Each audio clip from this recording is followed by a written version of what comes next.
ঐতিহাসিক উপন্যাসিক শরদিন্দু বন্দ্যোপাধ্যায়। তুমি সন্ধ্যারও মেঘ, তুঙ্গভদ্রার তীরে, এই যে ঐতিহাসিক উপন্যাসগুলো লিখেছে, কোথাকার প্রেক্ষাপটে বলুন তো? কর্ণাটক রাজ্যের হাম্পি। ইতিহাস সাক্ষী।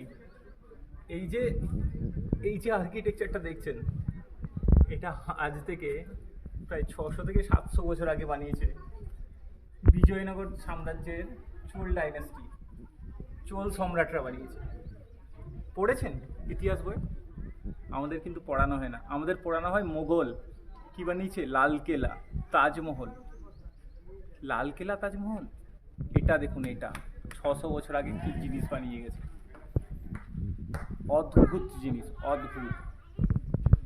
ইতিহাস কথা বলে কর্ণাটকের হাম্পিতে এসে কি জিনিস বানিয়েছে, না আসলে বুঝতে পারবেন না।